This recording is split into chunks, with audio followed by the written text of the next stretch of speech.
Terima kasih Pak Arni dan semua narasumber.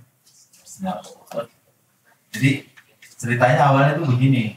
Jadi sebelum Tempo menulis laporan itu kan salah satu 2 hari sebelumnya itu kan saya mengunggah tulisan tuh yang mempertanyakan tentang keheranan saya kenapa harga PCR itu bisa turun begitu sering dalam jangka waktu ya kira-kira kurang dari setahun 900, 405, terus Presiden Jokowi meminta turun sampai 300.000 pada akhirnya waktu itu belum ada. Pada awalnya saya belum banyak bercerita tentang PCR ini. Yang saya angkat waktu itu adalah soal mesinnya. Itu mesin yang dari China, yang mereknya Tianlong.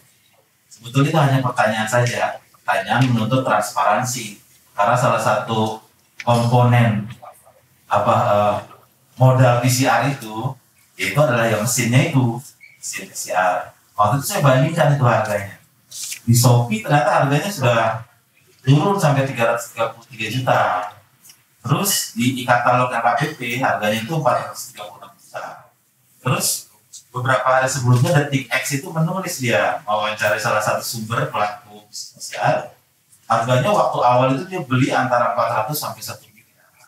Waktu itu awalnya hanya menulis tentang keheranan saya, meminta dijelaskan kepada pemerintah apa sih faktor-faktor yang membentuk harga tes PCR ini, komponen mana yang terbesar, biar masyarakat tahu waktu itu. 2 hari kemudian, kan kalau majalah Tempo kan Sabtu sudah bisa kita baca. Ya, saya baca ada itu. Terus waktu itu saya langsung cek juga, cek aktanya. Saya cek itu adalah aktanya PT BSI, Genomik, terus aktanya PT Budiman Maju, si Bungema kan banyak tuh, Mame. Ya kan, dan Prodia kan karena perusahaan DPK sudah diakses di IDX. Tempo menulis, makanya di tulisan saya yang kedua, saya ucapkan terima kasih karena Tempo telah melakukan liputan itu.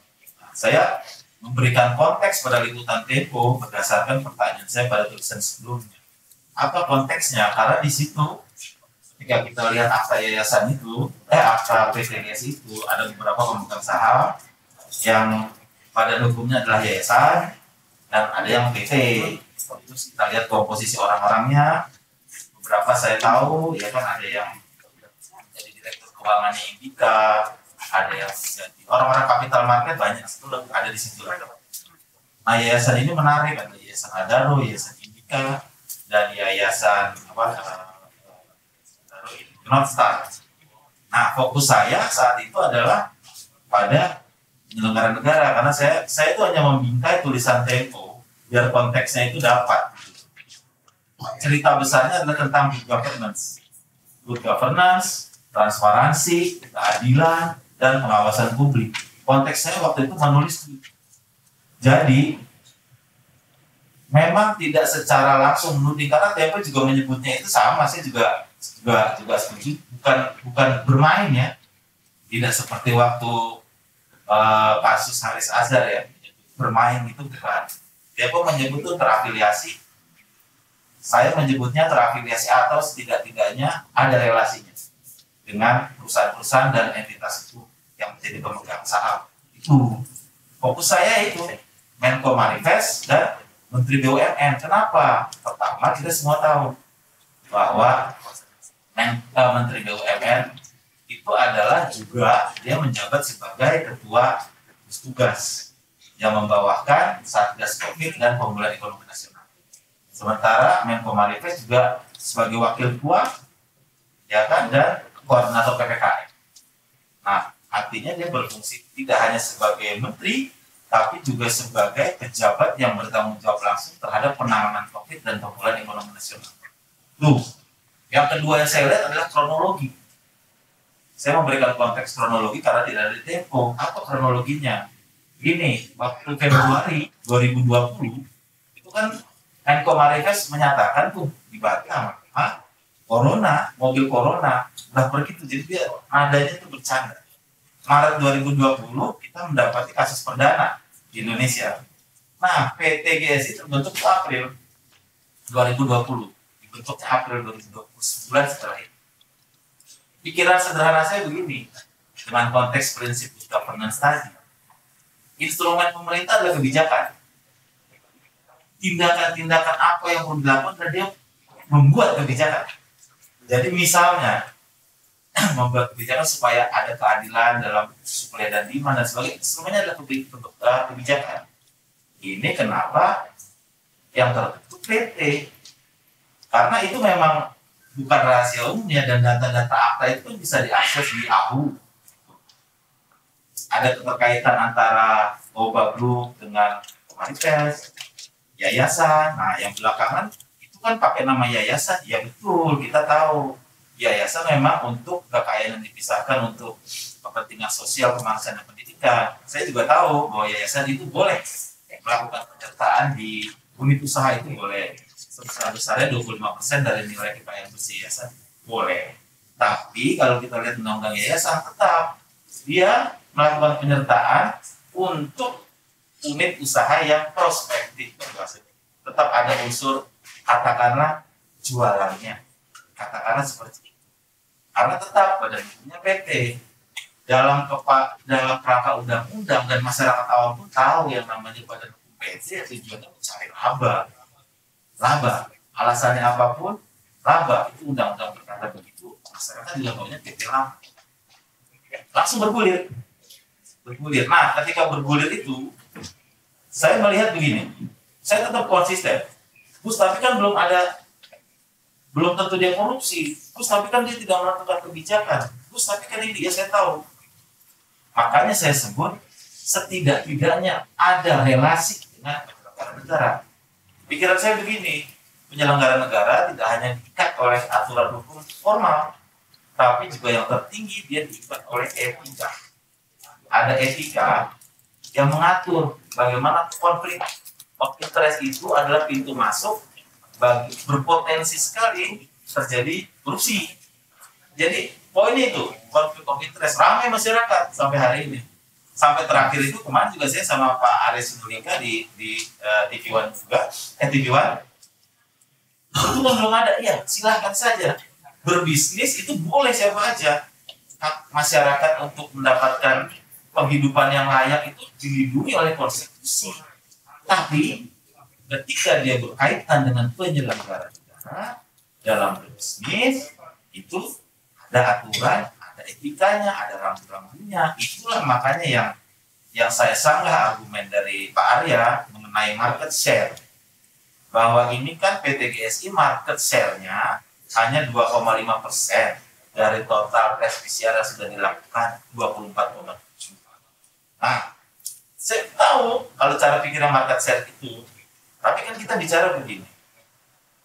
Logikanya begini, itu pemerintah tahu ada 24,7. Dia bisa klasifikasi datanya. 24,7 itu apakah yang dijual secara komersial untuk kepentingan syarat perjalanan, atau ada yang digratiskan untuk kepentingan tracing, itu kan pemerintah. Nah, itu dia tahu. Pemerintah tahu. Kalau pemerintah tahu, harusnya tindakan yang dilakukan adalah membentuk regulasi kebijakan, bukan membentuk PT. Sesederhana itu. Misal untuk kebijakan begini, oh market share-nya segitu, supply dan demand yang adil harus segitu, kebijakan perpajakannya dibuat, kebijakan importasinya dibuat, kan itu tindakannya. Keberatan saya adalah kok bikinnya PT. Kenapa tidak, kalau misalnya langsung saja yayasan ada loh menyumbang sekian, yayasan itu menyumbang sekian, it's okay, bagian dari kegiatan kemanusiaan. Tapi ketika PT, ini bahaya. Memang tidak langsung nama Menko ada di situ, memang, tapi masyarakat itu kan, keadilan itu ada rasa keadilan yang hidup di masyarakat.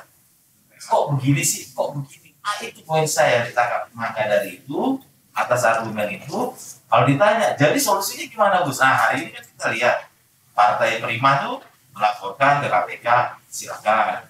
Setelah acara kemarin beberapa kontak saya, katanya, Gus, kita mungkin akan mengadakan gugatan. Jenisnya apa? Bisa citizen lawsuit atau gugatan class action? Bisa. Bisa juga, gimana kalau semua pemainnya diperiksa oleh KPPU untuk memeriksa ada persaingan usaha yang tidak sehat atau tidak, silakan. Yang penting adalah transparan. Apapun langkahnya kita percaya saja sama penegak hukum, sama otoritas. Itu poinnya. Jadi bukan seperti tudingan beberapa orang yang dengan serampangan bilang karena saya mempermasalahkan GSI yang cuma 2,5%, sementara saya berarti melindungi yang 97,5%. Tidak. Buka saja datanya. 24,7 juta itu apa aja unsurnya. Jadi yang paling penting adalah transparansi. Karena ini bahaya. Ketidakpercayaan publik. Kalau semakin luas terhadap pemerintahnya, kebijakan sebagus apapun sulit terrealisasi. Dasar berpikirnya gitu Pak. Baik, tapi yang Anda bilang tadi itu betul bahwa yang didirikan PT. Tapi yayasan yang Anda sebut seperti Adaro, Norstat, itu kan sebagai pemegang saham di PT itu, bukan yayasannya yang dapat kuota untuk impor dari PCR tadi.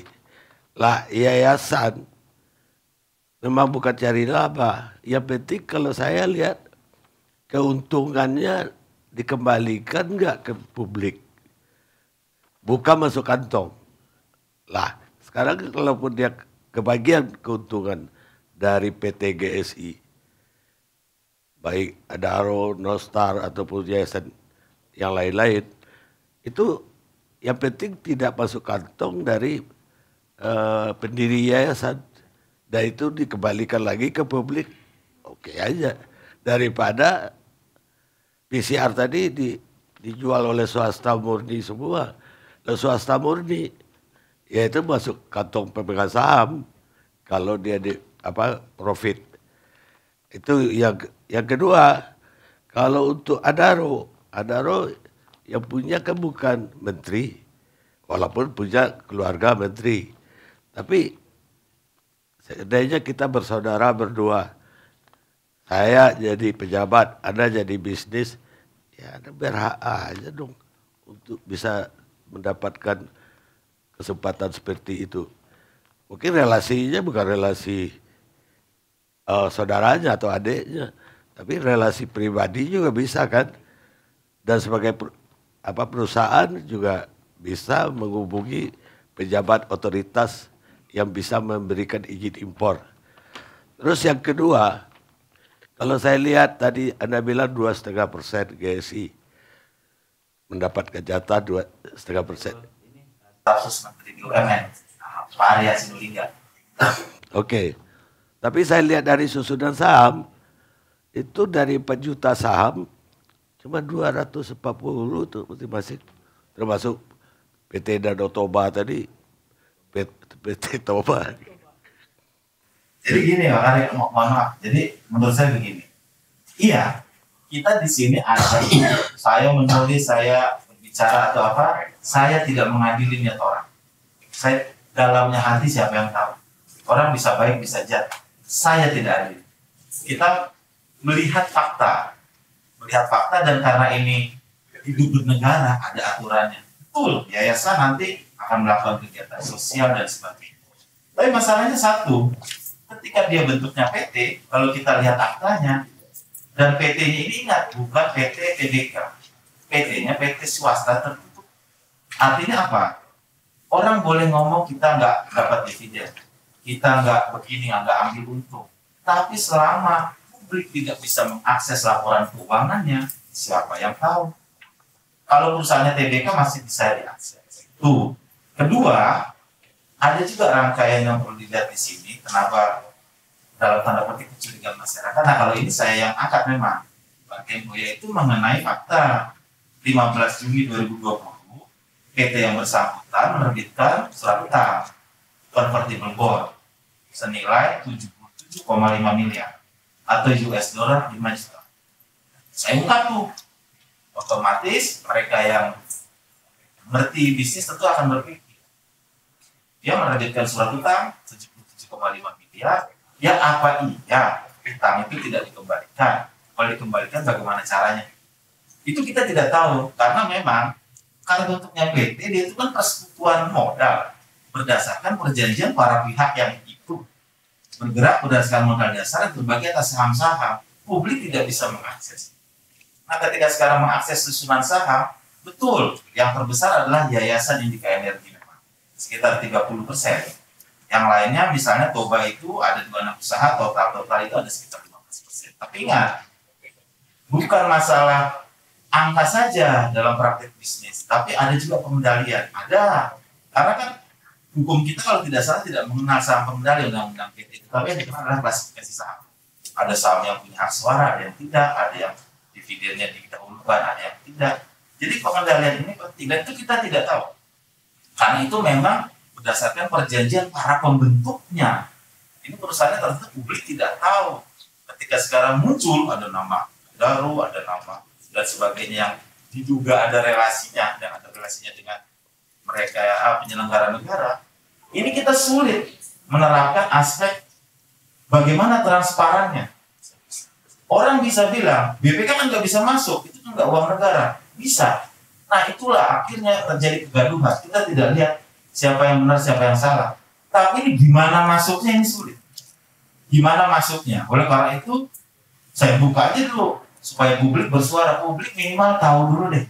Biar yang ahli hukum nih seperti Pak Ruhut berbicara, yang DPR menjalankan fungsi pengawasan bicara, sehingga kita banyak pilihan kebijakan. Pilihan kebijakan itu harus banyak karena partisipasi publik penting. Nanti publik akan bertanya, kenapa 3 yayasan itu aja yang boleh? Kenapa PT itu aja yang boleh berbisnis dengan seorang Menko Maripes? Kenapa bukan saya? Saya kan juga mau dapat banyak. Rumit kalau di depannya PT. Yang ketiga, nih, argumen saya juga begini. Ketika April 2020, coba kita bayangkan. Per kemarin saya tulis itu, data Kementerian Kesehatan menyebutkan sudah ada 891 laboratorium pemeriksa daerah. Ini menunjukkan pemerintah itu bekerja. Memang bekerja. Artinya laboratorium semakin banyak, semakin mudah diakses oleh masyarakat. Sekarang, kalau kita benar-benar mau fokus ketika awal-awal pandemi, harusnya April 2020 kan kita kerahkan segenap upaya supaya kita memperkuat laboratorium pemeriksaan di daerah itu, RSUD, kalau perlu sampai puskesmas. April 2020 ya, bukan sekarang. Mungkin kalau itu kita lakukan, kita bisa punya 3 kali lipat atau 4 kali lipatnya. Mungkin. Tapi kok membentuknya PT. Ini, tapi waktu tidak bisa diputar ya. Sekarang, saya ini bukan penentu benar atau salah. Kita buka nih.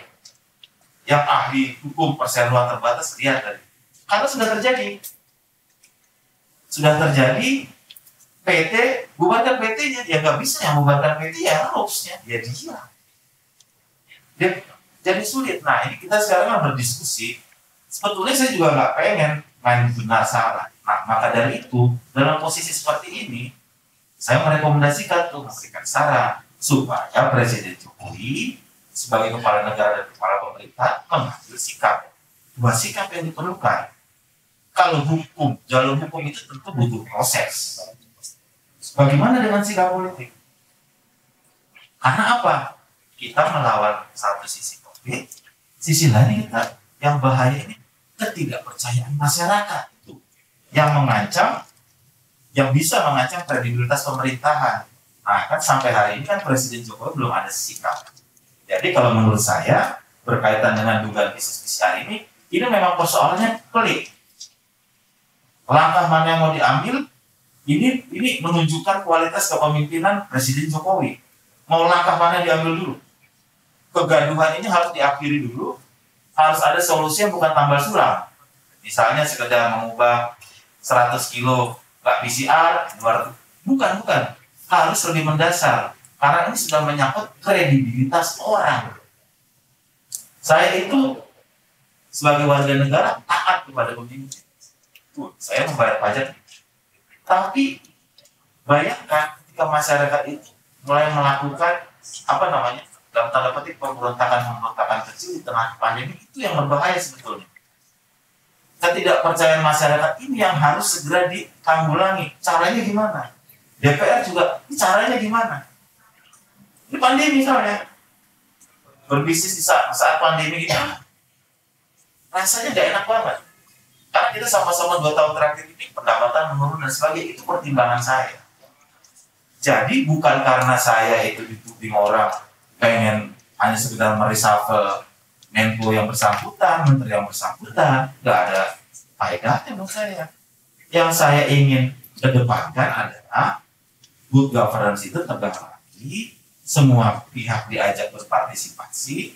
Kalau mau diajak bisnis, ajak bisnis semuanya. Kalau nggak boleh, nggak boleh. Sama adil. Adil dalam mengatur supply and demand, karena barang-barang seperti vaksin, masker, PCR, itu jadi seolah barang kebutuhan pokok saat ini yang permintaannya tinggi. Sementara salah satu faktor pembentuk demand dalam bentuk barang adalah kebijakan. Kan orang nggak mungkin sukarela dia dicolok-colok itu kalau tidak ada syarat perjalanan, syarat tracing dan sebagainya. Ini yang perlu disadari oleh semua. Saya ini kan basicnya kan jurnalis. Saya bukan ahli segalanya. Saya mengungkapkan ini supaya yang ahli-ahli ini, senior-senior ini, ayo dong, kita pikirin bersama ini. Mohon maaf, jangan sampai, kan sering disebut tuh, banyak meme-nya tuh. Dia lagi. Itu pertimbangan saya, transparansi. Ya, tapi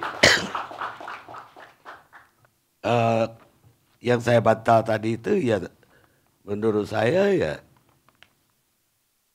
itulah harusnya yang sesungguhnya.